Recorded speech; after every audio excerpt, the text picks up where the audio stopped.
The Go ahead. the I can appointment, see you. huh? Okay. I can see you. Okay. The appointment went overall really good. The doctor was really, really, really nice. He was very informative, and I felt comfortable immediately. So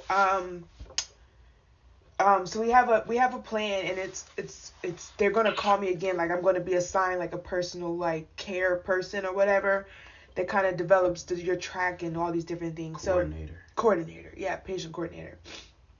Um, First thing first, Eddie's test came back good. Which was really good because he was nervous, and everything. He just said something was really good because he was very concerned because he didn't get married a virgin and he has no kids, so he was really like concerned about that. But his test came back good, so that was good for him. But I was just like, crap. That means it's me. So he started taking my history and everything. And so of course, endometriosis came back up again. One thing that he was saying is that he's definitely not trying to diagnose me, but this is where, after hearing all the information and looking at the previous test that I had submitted already, even from the colonoscopy, that's what he's leaning towards. Unfortunately, there is no way to have a complete diagnosis on endometriosis until you get a in and out day procedure. Um, it almost sounds like, okay. It almost sounds like weight loss surgery. They stick little poles in you and they go and explore your abdomen, and they check the lining of your uterus, and they check your intestines and all that good stuff. And that's really the only way that they can come out with a 100% diagnosis. Um, Before that, there are a couple of things that of course, which I've already started, non-invasive things. He mentioned something about a clinical trial, that if I wanted to be a part of, I could. It's a clinical trial where they use non-invasive techniques to determine if I have endo or not. Um, so, um, he talked about the other medicines that I could take. He mentioned, so there's three options as of right now. There's the surgery, there's the ovulation cycles, where I can keep trying medicine, and there's IVF. Um, the only thing that he said about IVF is that for his patients, they can start the IVF, I guess, with the shots and everything, but he's been trying to advise his patients to also do the surgery as well, because if you do have endometriosis is not just, oh, you can't get pregnant, but it also affects the lining of your uterus, meaning that it could cause difficulty for the egg to implant. So that was that. I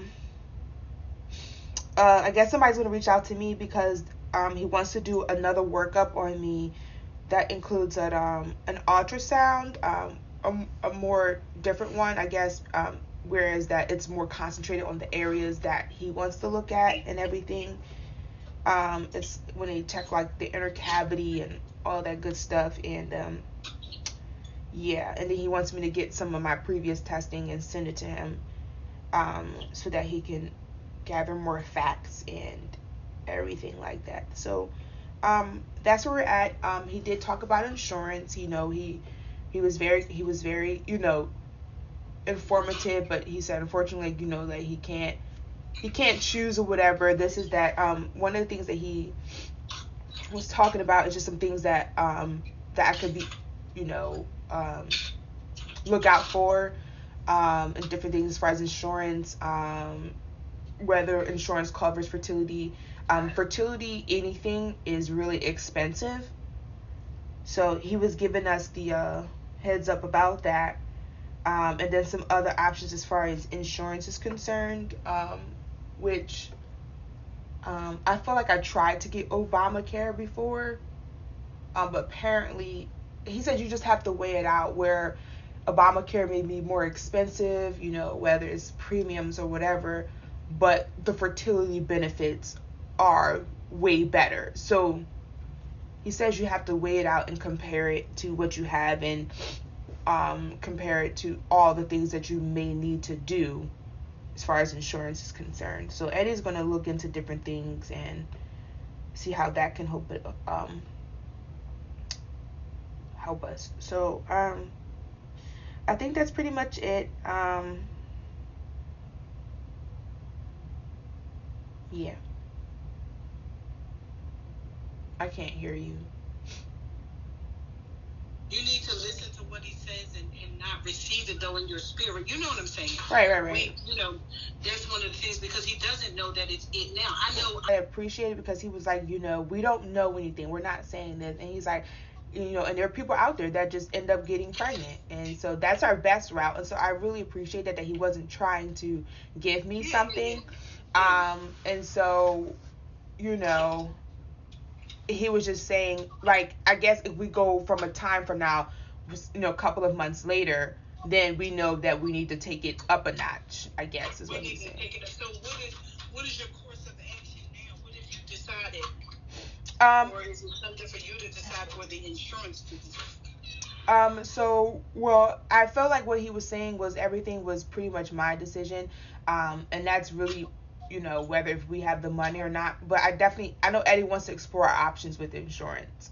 And we have some secondary insurance, and so we wanted to see if that would help as well. But as far as like the next step with the clinic, I'm supposed to be receiving some type of email or message from my patient coordinator, and they're going to schedule in-office test and everything. That's pretty much the next step. And the next in-office. Did he tell you to stop taking the medicine? No.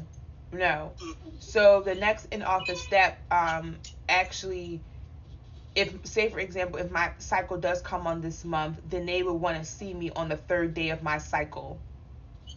Oh, really? Yeah, for this next test. It's an ultrasound, but he says that this particular ultrasound wants to look at my hormones, wants to look at the follicles, and apparently that's only really, really evident during your cycle. So. Okay.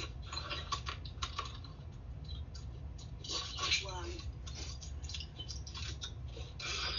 Well, we're one step closer. Yep.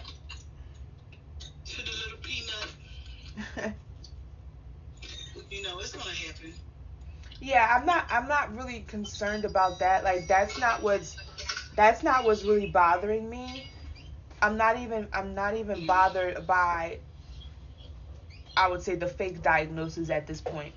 I'm just bothered by why is this taking so much. That's what I'm bothered by. Yeah, I get it. I get it. But it's almost like, I mean, for everything, for all of us who are struggling with something, feel like, why does this got to be my issue? Why does weight have to be my issue? Why does this? And that's how we feel about life, but we overcome it, and so, it just is what it is. Somebody has one issue or the other, or struggle or the other, and that's just the way that it is. And then people have kids. I know so many people who said they had an issue. I'm sorry, your grandmother, your mom had issues with your dad and auntie. But it just works out, and I just think it doesn't feel good when you're going through it, but it just, for most people, it just works out, and for you, it's gonna work out. So, right. You already saw your kids and your future, so that's just what it is. Right. That means they're gonna be extra. That's what it means. And I think you're really gonna appreciate them. Right. This took work. Right. That's why you better do your homework. Okay? I asked for this, Right. That's what I say is try to change your mindset and enjoy the process. And that's what I'm starting to think, just if you stop making it grueling. You ever look at time when you're waiting on somebody to pick you up? If you stop looking at the time and look up, that's a word. It's just right here. And that's what I think we should do, is stop really, the challenge becomes when people always saying saying something and put pressure on them. But just learn when you know that people's intention is not, they're not being mean. Right. You know, that you just take it all in stride. Right. We practicing. Right. I already give my rebuttals. We practicing, you know. I just, you know. Right. It's going to happen sooner than later. And it's not as been as long as it feels. Right. You know. I mean, because time is relative. Right. So I just believe you don't have it. Right. I just don't believe you have it. So. I believe that too. And I just believe that the perfect little egg is waiting to be, or two, waiting to be. The perfect two eggs are waiting to be. I can pray what I want to pray. You see, we just fell out of agreement.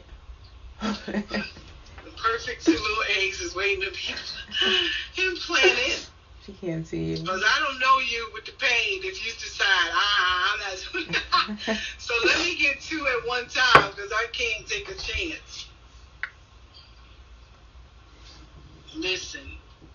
Really? But yeah, it's going to be good.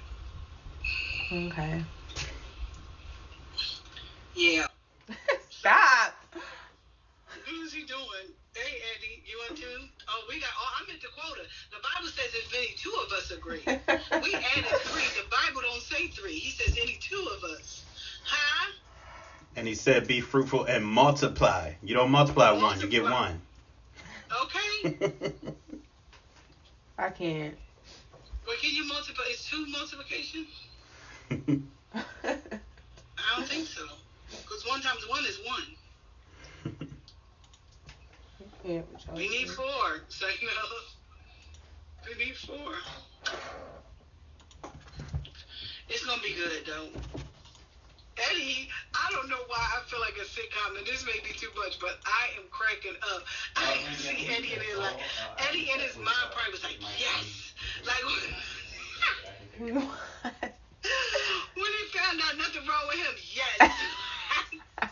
Because I don't think men can handle it. You're a fool. He'll probably, go ahead, Eddie, tell the truth inside. You probably was like, yes. Well, he had to walk away. He's on a work call, too, so.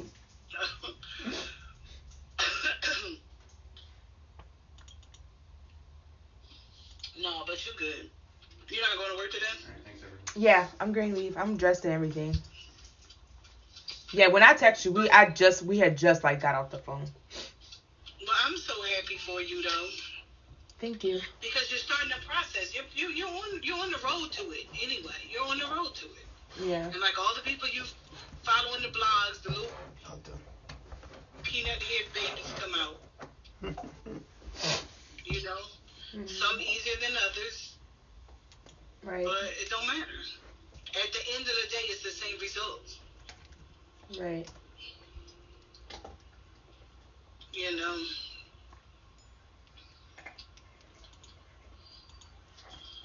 That's why you better rest up now, because when it comes, you're going to be like, I remember when I could sleep.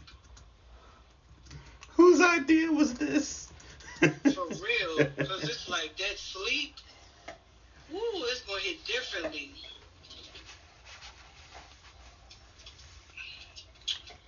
It's all good in that neighborhood.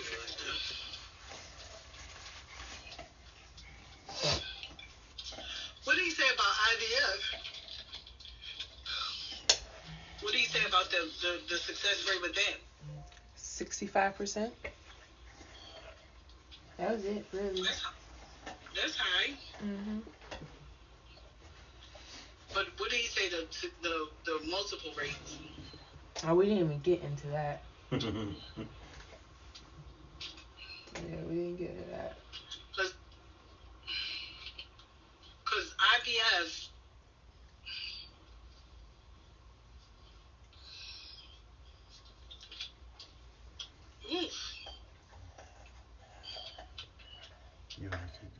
Hi guys!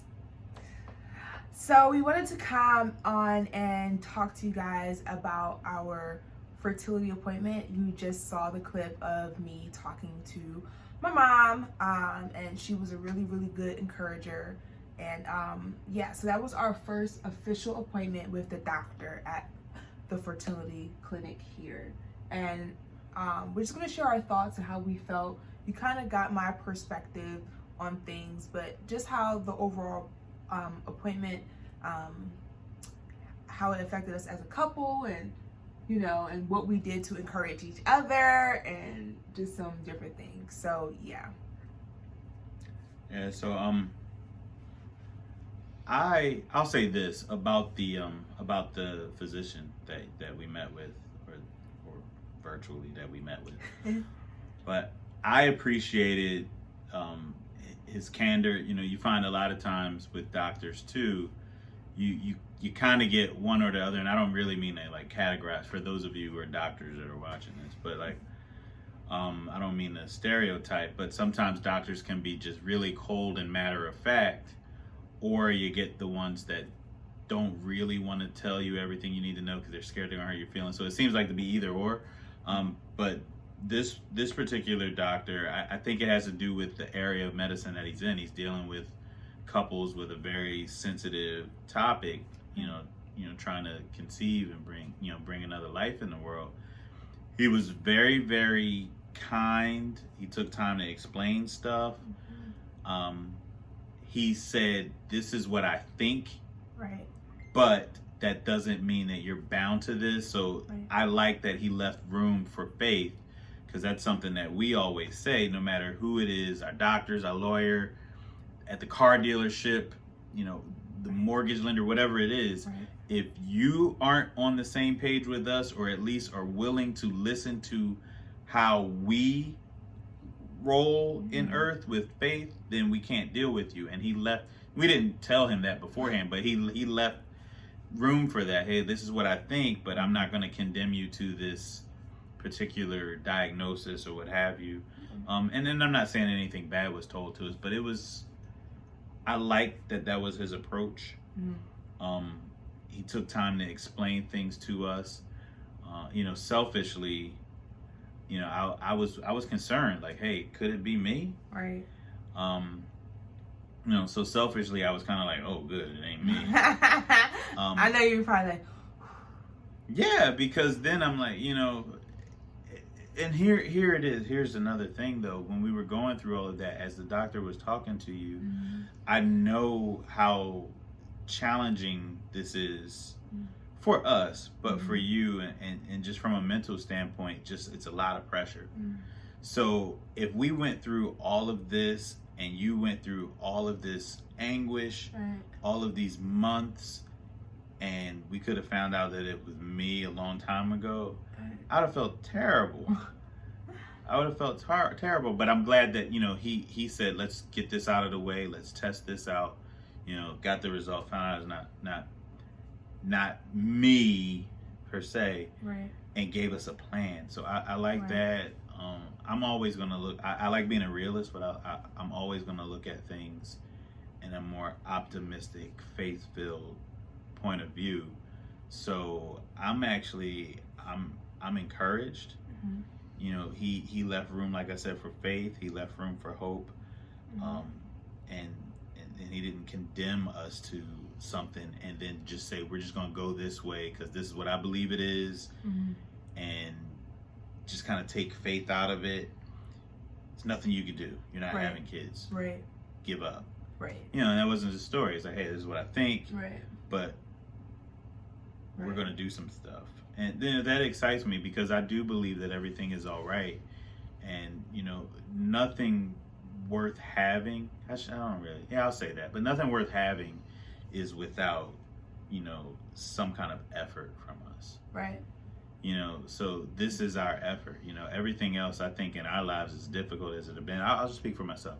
As difficult as my life has been, I have it so much easier than other people. So if I can't get through this challenge of just going through the process, and that's how I look at it, and that's how I try to encourage you with it too, is if we can't even just go through the process, even though it doesn't feel fair, you know, I'm willing to do that because it's worth it. Our family is worth it. Legacy is worth it. God's promises are worth it, and we just have to remember we were promised, and not hold on to it. So. Absolutely. I mean, even when we weren't trying to have kids, it was just like we would receive words, or the Lord would just confirm what He's already said. So I don't think that's definitely not our issue. Like, we know it's going to happen. I think for me, it's the why reason. I know it's going to happen, but I am not okay. There's a term out there now that is just, they're calling it unexplained infertility. And it's just like, they've done all they can and they don't know why you're not getting pregnant. And like, they give up. And that's not okay with me. Right. And it's not necessarily that they give up. It's just they give up. Who, the doctors? Yeah. Oh, yes. Yeah. And, and I feel like, people have, that stinks for people who have received that diagnosis. But, there are those out there who have stretched and have gone to get second opinions and who have later gone on to have children. So, but I'm comfortable with the fact that I feel that our doctor did over the top. Like, he was explaining different things, and I think he knew right off the bat that I was never going to accept that diagnosis. Like, I want them to do whatever they're going to do, and to whatever extent that, to explain what is going on. And after I hear those things, I know not to receive it in my spirit, but I think it's closure for me. To know the science behind it. And I think I used to want to be a doctor, guys, so I think that's like the doctor in me. But I already know it's going to happen. I am confident. This one thing I am confident that it is definitely going to happen. So I guess for now, things that we can continue to work on, that they said that we can continue to do, which we have been currently working on, is our vitamin intake, our health journey. Practice. And practice. That's all he cares about. That's really all he cares about. And health and vitamins. Yeah, and exercise. And stay hydrated. No exercise for him. No, that too. Oh, okay. Well, yeah. So those are key things that they said that we can continue to work on that would help, for everything to continue to work accordingly. So I did have a couple of vitamin deficiencies, but that's nothing new. I did. So I worked hard to get those up. I was really excited about my iron, guys. This was like, I've been overcoming iron for a while now. And I finally got to the point where they were like, oh, your iron's gone. I was like, finally. It took about 4 years, but it's all good. Well, that's important too for Yeah, that's really important for pregnancy, because you don't want to go and get pregnant and then have to be hospitalized or receive any type of transfusions and pass it out and all those good things. I didn't know.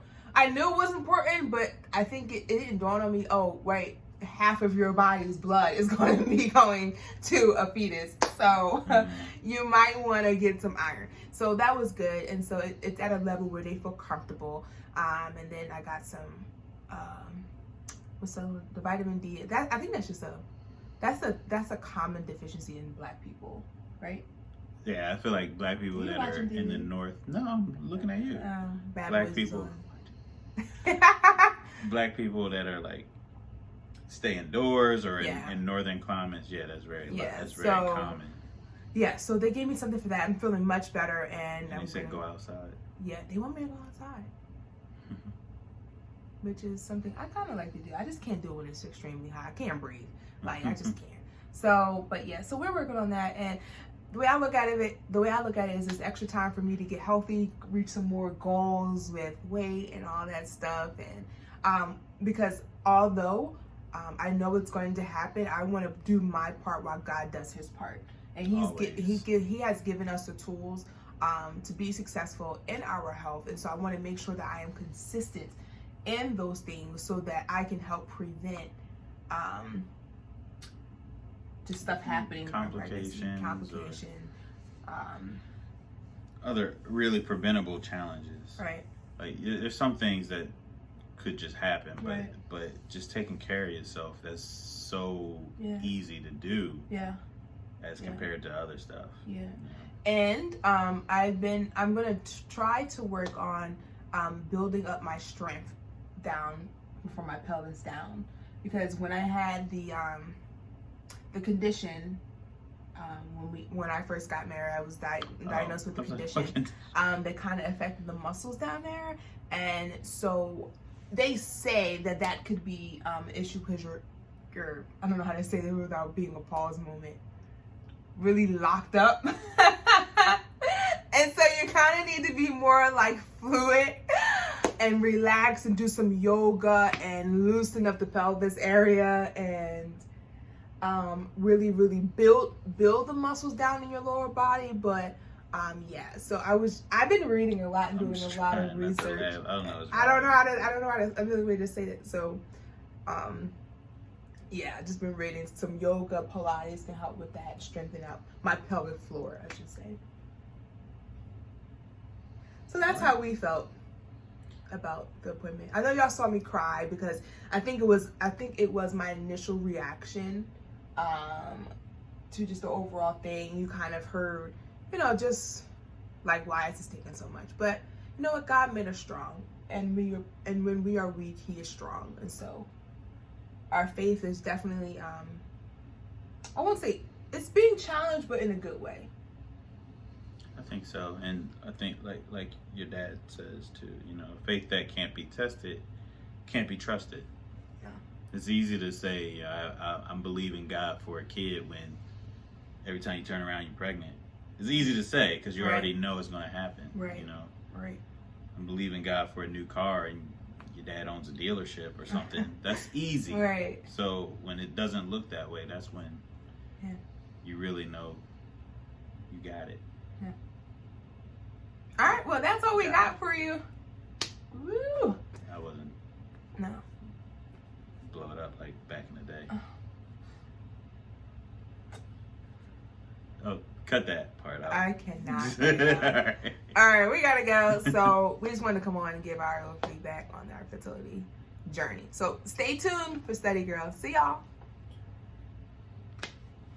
All right, let's go. Ready? Go start, man. 16, 17, 8. Go ahead. Come on. Happy birthday to you. Happy birthday.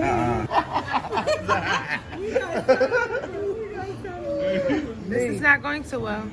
Somebody has to keep the melody. Okay. Thank you. Y'all ready? Come on. Don't break off. I do a buzzer. No, Dad, you stay melody. Don't break. Okay, y'all ready? Happy birthday to you. Happy birthday to you. Happy birthday, dear Mama Bear. No. Happy 1, 2. I done gained another year. Happy birthday to you. No, we can't do that. You're coughing. All right, come on, guys. You alright?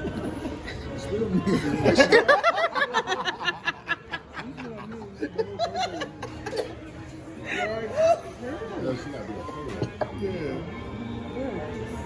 Can you drink something? You alright? You gotta make sure she's okay. Yeah, like you drunk. I'm saying, can she drink something? Stop it. No, you stop. Come on. Mama, now you see us now. I mean, we can start it. Ready? Go. Happy birthday to you. Happy birthday to you. Happy birthday, dear mom. Happy birthday to you.